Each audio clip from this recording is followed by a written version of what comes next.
উপজেলা পরিষদ নির্বাচন 2024 উপলক্ষে আসন্ন চাঁদপুর সদর উপজেলা পরিষদ নির্বাচনে আমি একজন চেয়ারম্যান প্রার্থী হিসাবে মনোনয়নপত্র দাখিল করি। মনোনয়নপত্র দাখিলের শেষ দিন ছিল 21শে এপ্রিল 2024। যাচাই বাছাই ছিল আজকে 23শে এপ্রিল 2024। আল্লাহর অশেষ মেহরবানিতে সঠিক এবং সত্যের জয় যেভাবে হয় এটাই আজকে দেখার বিষয় ছিল এবং সাধারণ মানুষও দেখছেন। বিশেষ করে মনোনয়নপত্র বৈধ হওয়ার কারণে মহান আল্লাহ রাব্বুল আলামিনের কাছে শুকরিয়া জ্ঞাপন করি। পাশাপাশি নির্বাচনের সংশ্লিষ্ট রিটার্নিং অফিসার সহ সকল কর্মকর্তা এবং প্রশাসনের বিভিন্ন স্তরের কর্মকর্তার প্রতি আমি শ্রদ্ধা জানাই।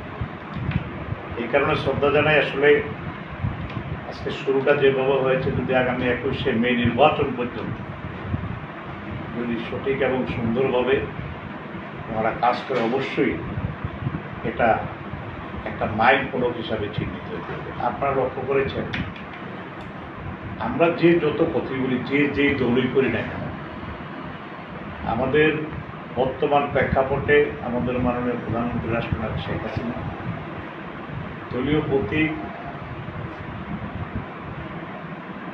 এই স্থানীয় সরকার নির্বাচনে না দেওয়ার জন্য নির্দেশনা দিয়েছেন। দল সেভাবেই নির্দেশনা, আরেকটা নির্দেশনা দিয়েছেন, মন্ত্রী এমপি বিশেষ করে জেলা আওয়ামী লীগের সভাপতি সাধারণ সম্পাদক কোনো প্রার্থীর পক্ষ অবলম্বন করতে পারবে না। তারপরও কিছু লোক অতি উৎসাহী হয়ে সবার পক্ষে থাকে, এই যে একটা বিশৃঙ্খলা সৃষ্টি করে, এই বিশৃঙ্খলার জন্য দল যেমনিভাবে ক্ষতিগ্রস্ত, সাধারণ মানুষের কাছে আমাদের নির্বাচনটাকে একটা প্রশ্নবিদ্ধ। এই ব্যাপারটা প্রশাসন সহ আমাদের দলীয় উদ্যোতন কর্তৃপক্ষ এই বিষয়গুলো অবশ্যই নজরে আনবেন এবং এই বিষয়গুলোর ব্যাপারে সঠিক সিদ্ধান্ত দেবেন। তারপরে নির্বাচনের আগে কিন্তু একটা নির্বাচন আচরণবিধি তৈরি। আমি দেখেছি অনেক প্রার্থীর এই আচরণবিধি সম্বন্ধে কোনো অভিজ্ঞতা নাই, তারপর আচরণবিধি লঙ্ঘন করে অনেক বড় বড় পুলিশ আর অনেক বড় বড় কথা বলে। এটা অত্যন্ত দুঃখজনক এবং লজ্জাস্কর ব্যাপার। তবে আমরা চাই এই ষষ্ঠ উপজেলা পরিষদ নির্বাচন মাননীয় প্রধানমন্ত্রী এবং বাংলাদেশ আওয়ামী লীগ, বিশেষ করে নির্বাচন কমিশন যেভাবে চায় সুন্দর এবং স্বচ্ছভাবে একটি নির্বাচন করে মানুষের মাঝে ভোটের যেই অনিয়া মানুষের মাঝে চলে আসছে, এটাকে পুনরুদ্ধার করার জন্য আমাদের নেত্রী যে সিদ্ধান্ত দিয়েছেন সময় উপযোগী বলে আমরা এই নির্বাচনে যারা এই প্রতিদ্বন্দ্বিতা করি বা প্রতিযোগিতা করি, প্রত্যেকের অবস্থান থেকে ভোটারকে কেন্দ্রে আনার নৈতিক দায়িত্ব। আর বিশেষ করে আমি আপনাদের সাংবাদিকদেরকে অনুরোধ করব, আর প্রশাসনের কর্মকর্তাদের প্রতি আমি অনুরোধ রাখব যে আপনাদেরও একটি দায়িত্ব আছে। আপনারা সঠিক তথ্য উপাত্তের মাধ্যমে সাধারণ মানুষ এবং প্রশাসনকে এই বিষয়গুলো অবহিত করে আপনাদের নৈতিক দায়িত্ব বলে আমি মনে করি।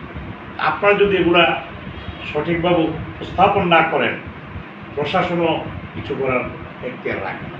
আমরাও তো অনেক কিছু জানি না। আপনারা সাংবাদিক, আপনারা তৃণমূল পর্যায়ে থেকে অনেক কষ্ট করে আপনারা সংবাদ সংগ্রহ করেন, সেখানে ভালো আছে মন্দ আছে। তো ভালোটাকে ভালো বললে, মন্দটাকে মন্দ বললে অবশ্যই সমাজের মানুষ আপনাদেরকে সাধুবাদ জানাবে, আপনাদের প্রতি শ্রদ্ধা অনেক ক্ষেত্রে বাড়বে। আজকে দেখেন আমাদের দেশে এত সুন্দর এই সরকারের এত উন্নয়ন কর্মকাণ্ড, আজকে সেই কর্মকাণ্ডগুলো আমরা মানুষের দরবারে পৌঁছাইতে পারি কি? আমরা পৌঁছাইতে পারি কি? আমরা কে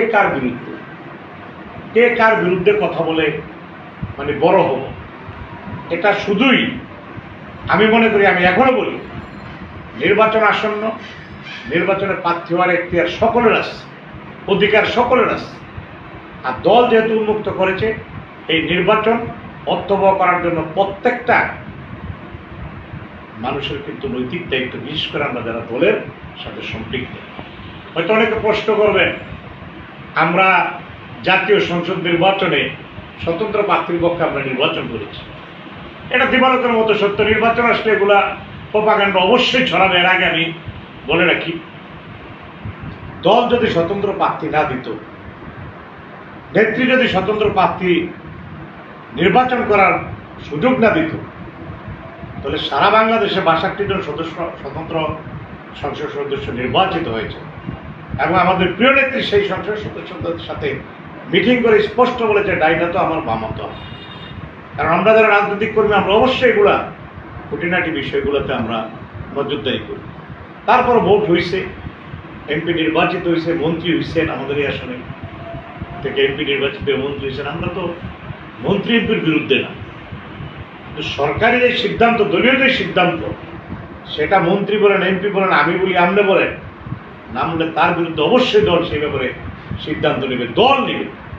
আমি মিজানুর রহমান কালু মিয়া কারো বিরুদ্ধে সিদ্ধান্ত নেওয়ার এখতিয়ার রাখি না, কেউ কারো বিরুদ্ধে ব্যক্তিগত এখতিয়ার রাখে না যে আমি বিরুদ্ধে ব্যবস্থা নেব। আমাদের কেন্দ্রীয় হাইকমান্ড কি বলেছে সে আলোকে আমরা এই নির্বাচনে অংশগ্রহণ করেছি। আজকে যাচাই বাছাই শেষ, আগামী 30 তারিখ পর্যন্ত উড্ডুর ডেট আছে, উড্ডুর পরে 2 তারিখে মার্কা দিবে।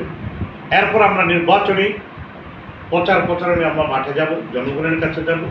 আমি আমার কথা বলবো, অন্যান্য প্রার্থীর কথা বলবো। সাধারণ মানুষ যদি তাদের বিবেক বুদ্ধি বিবেচনা দিয়ে যদি ভোট দেওয়ার আগে মানুষের মাঝে এখন যে পরিস্থিতি সৃষ্টি হয়েছে, এখন মানুষকে ভোট দানে উদ্বুদ্ধ করতে হবে। মানুষ ভোট কেন্দ্রে আসলো না, আমি পাস করলাম, আমার ওই পাশের আমার দরকার, ওই পাশ আমি চাই না। সাধারণ মানুষ একটা করে ভোট দিয়ে যদি আমি যদি ফেলও করি, আমি আপনাদের সামনে কথা দিলাম, আমি ইনশাল্লাহ মাথা বাইতে নেব।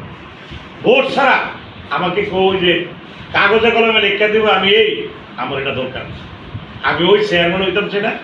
তবে আমি আপনাদের মাধ্যমে বলতে চাই, আমরা 5 জন প্রার্থী আছি, হয়তো একজনেরটা একটু হেরফের বা কোনো প্রবলেম হয়েছে, ওইটা হয়তো আইনি জটিলতায় বা আইনগতভাবে ওইটা সমাধান অবশ্যই হবে। আর একজন ভাইস চেয়ারম্যান, আরেকজন মহিলা ভাইস চেয়ারম্যান একটা হয়েছে, আমার জানা মতো মহিলা ভাইস চেয়ারম্যান একটা ফয়সলা হয়েছে, পুরুষ ভাইস চেয়ারম্যান একটা ফয়সলা হবে। আমি চাই প্রত্যেকে নির্বাচনের মাঠে আসতে, নির্বাচন করার জন্য প্রত্যেককে নির্বাচনের সুযোগ দেওয়া হবে। তার জনপ্রিয়তা, সেই মানুষের সাথে কি সম্পর্ক, এগুলো যাচাই করা, এই নির্বাচন দিয়ে এটা কিন্তু একটা সুযোগ। আমি অনুরোধ করবো আপনাদের মাধ্যমে প্রত্যেকটা ভোটারের কাছে, আপনারা আল্লাহর রাস্তায় 21শে মে চাঁদপুর সদর উপজেলার যারা আছেন ভোটার ভাই ও বোনেরা, হিন্দু মুসলমান সকলে মিলে আপনারা ভোট কেন্দ্রে আসবেন।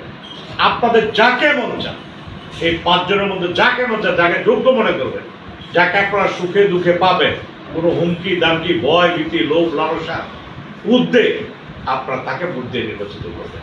আপনাদের সেবক হিসাবে 5 বছরের জন্য তাকে এই উপজেলা পরিষদে বসাবেন।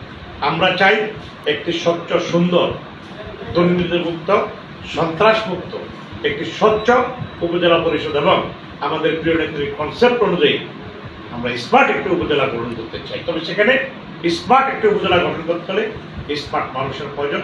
স্মার্ট শুধু মানুষ হয়ে হবে না, পোশাক থেকে স্মার্ট, শিক্ষায় স্মার্ট হবে না, আপনাকে মানসিকভাবে স্মার্ট হতে হবে। আমি দেখছি অনেক সুন্দর মানুষ অনেক নোংরা মন নিয়ে চলে, অনেক ভালো মানুষ চেয়ারে গেলে পিছের দিকে তাকায় না, ভুলে যায়। আমি নির্বাচিত হই বা না হই, আমি যেভাবে এই রাজনৈতিক একজন কর্মী হিসাবে মানুষের সাথে ছিলাম, ইনশাল্লাহ আগামী দিনও থাকবো।